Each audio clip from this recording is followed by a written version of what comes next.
welcome to Acts of the Month. This month we're looking at a K Les Paul copy from late 70s, I want to say. Usual disclaimer, none of these guitars are worth anything.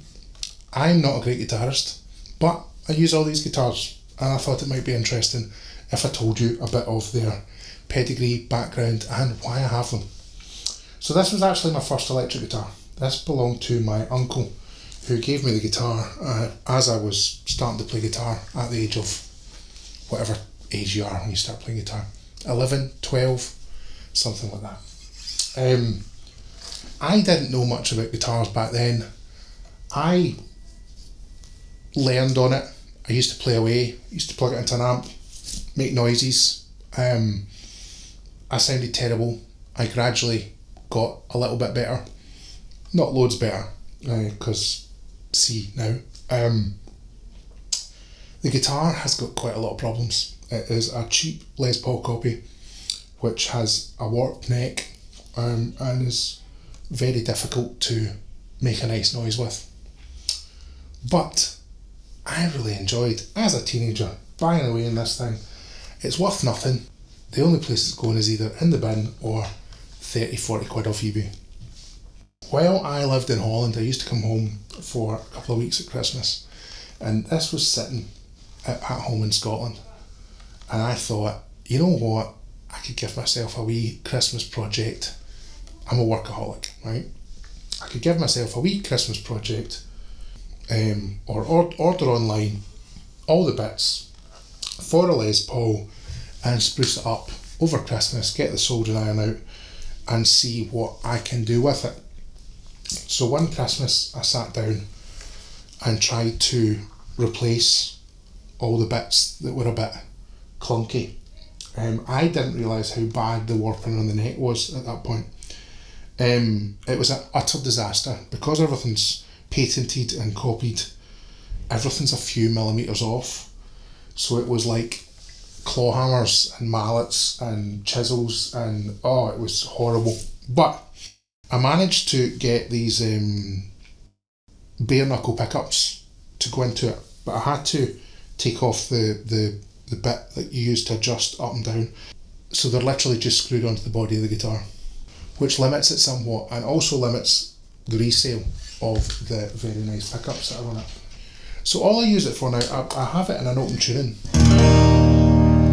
You get that lovely big humbucker sound.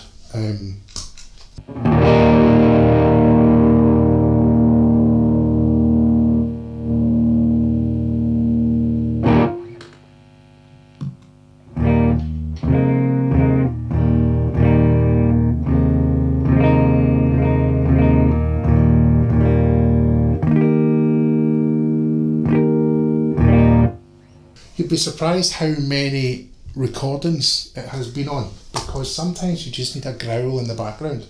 So I'll quite often tune it to the chord of the piece and then kind of move up and down the neck.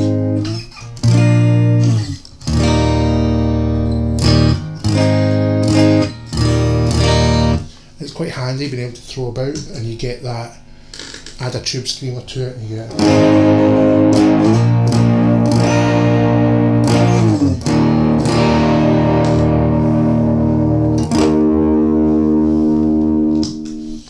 just pretty useless if you try and use it in standard tuning.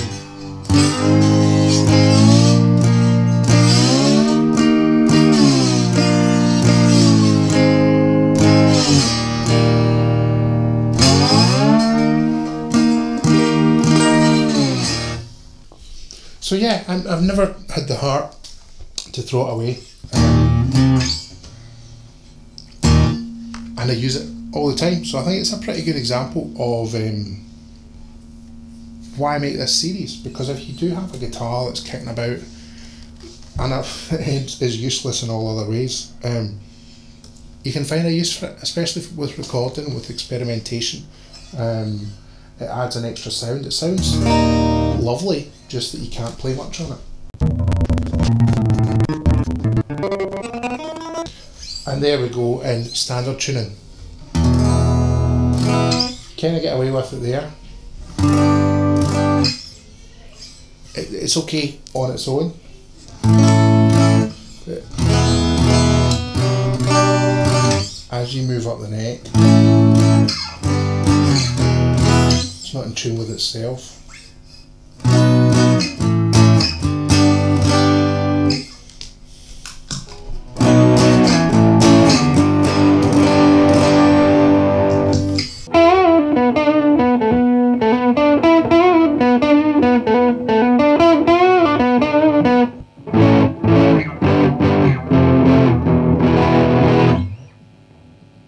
It's a lot of fun.